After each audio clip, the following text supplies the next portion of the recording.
आपका खुशामदीद है इस नए एक्सप्लेनर में। आज हम एक ऐसे डीप और फैसिनेटिंग सोर्स का जायजा लेने वाले हैं जो इंसान के सबसे गहरे अंदरूनी अकायद से शुरू होता है और फिर वहां से निकलकर सीधा हमारी रोजमर्रा की जिंदगी और मुआशरे तक जाता है।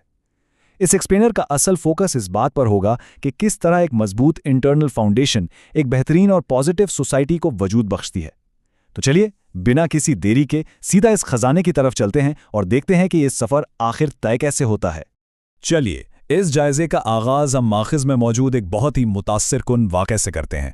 जरा सोचिए, क़यामत का दिन है और एक शख्स पहाड़ों के बराबर नेकियां लेकर हाजिर होता है। इबादत, नमाज, सब कुछ टॉप नॉच है, लेकिन वहां जाकर अचानक वो अपनी तमाम नेकियां खो बैठता है।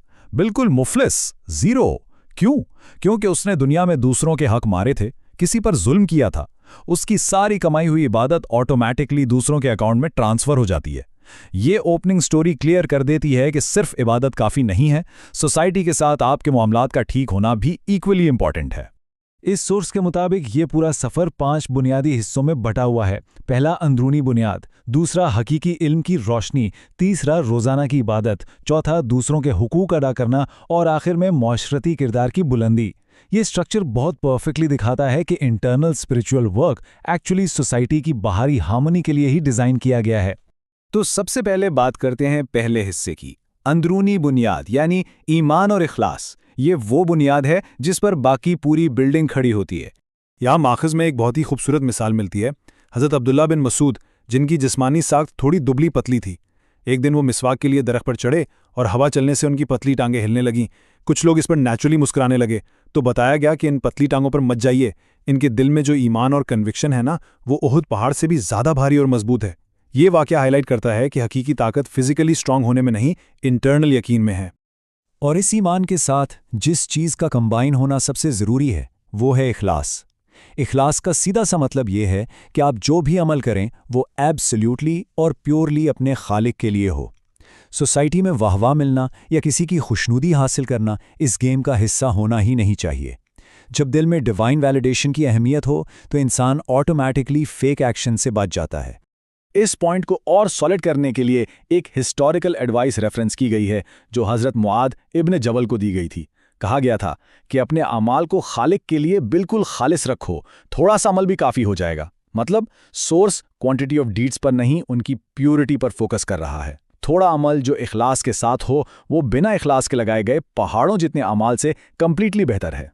चलिए अब आते हैं सफ़र के दूसरे मरहले पर, हकीकी इल्म की रोशनी। जब इखलास पैदा होता है तो उसे गाइड करने के लिए इस रोशनी की ज़रूरत होती है।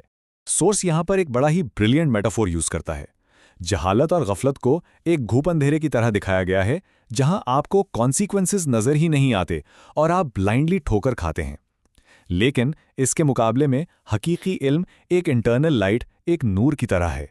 ये आपके अंदर स्विच ऑन हो जाता है और क्लियर कर देता है कि हकीकत में क्या सही है और क्या गलत।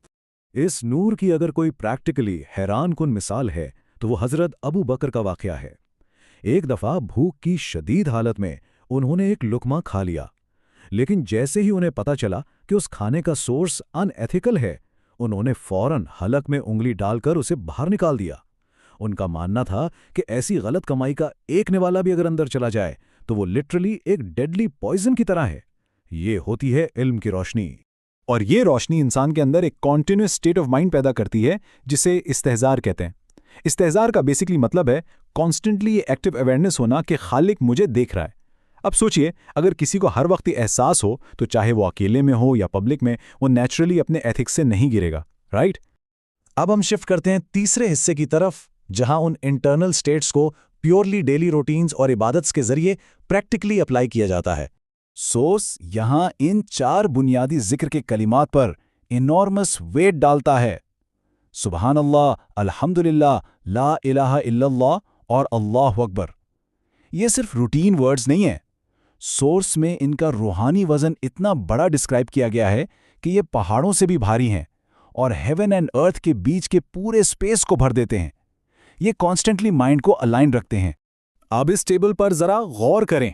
ये एक्चुअली एक literal 24/7 security schedule map out किया गया है।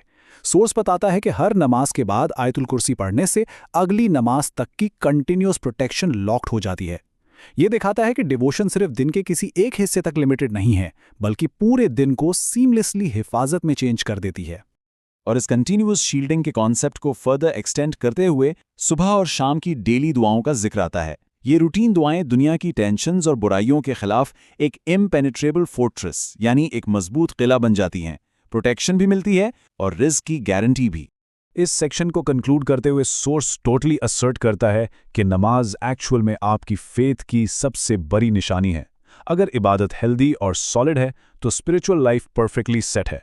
ये आपके अंदर के ईमान का अल्टीमेट बैरोमीटर है, नो डाउट अबाउट इट। तो अब फोकस अंदर से बाहर की तरफ पिवट करता है। चौथा मरहला, जहां हम पर्सनल वर्शिप से निकलकर सोसाइटी के लोगों के हुकूक की बात करते हैं। हम सब बहुत नेचुरली इन डेली ब्लेसिंग्स को भूल जाते हैं जिनके लिए हमने कोई एफर्ट नहीं की होती। सांस लेना, विजन, डाइजेशन, मेमोरी। सोर्स में ऐसी अस्टॉनिशिंग मेडिकल कंडीशंस का जिक्र मिलता है जो माइंड बॉगल कर देती हैं।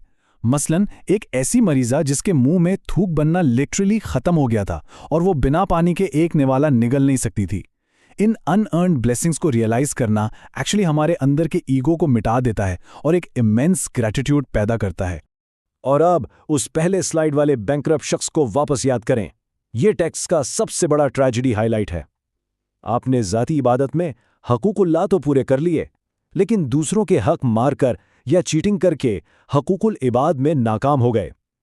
तो आपकी सारी इंटरनल डिवोशन टोटली यूजलेस हो जाती है अगर आप सोसाइटी के लिए खतरा बन गए हैं। इस पूरे सेक्शन की समरी आपको इस एक पावरफुल लाइन में मिल जाएगी। ट्रू डिवोशन सिंपली इम्पॉसिबल है अगर आपका बाकी इंसानों के साथ रवैया एथिकल और कंपैशनेट नहीं है। खालिक की मोहब्बत में डूबा हुआ इंसान उसकी मखलूक को कभी दुख नहीं दे सकता। अब हम पहुंच चुके हैं अपने आखिरी हिस्से में, मुआशरती किरदार की बुलंदी।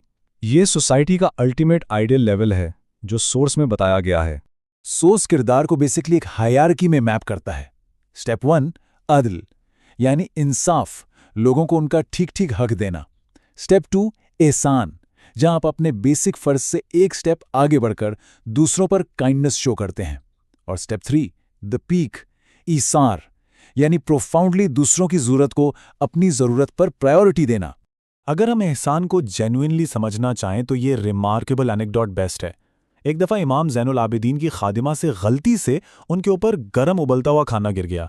ऑब्वियसली कोई भी गुस्से में आएगा, लेकिन उन्होंने ना सिर्फ अपना एंगर कंप्लीटली सप्रेस किया, ना सिर्फ माफ़ किया, बल्कि एहसान के लेवल पर जाते हुए उस खादिमा को फ़ौरन आज़ाद कर दिया।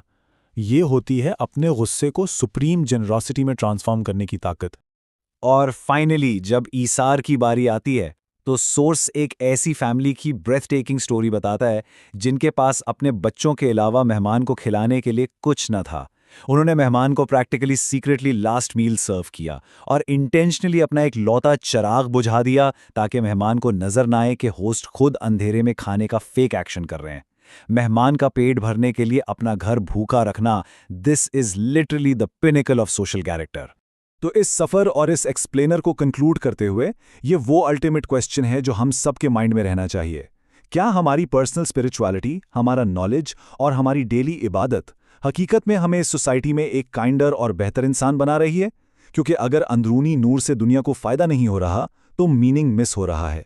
इस पर डीपली रिफ्लेक्ट ज़रूर कीजिएगा। अगले एक्सप्लेनर में फिर मुलाकात होगी।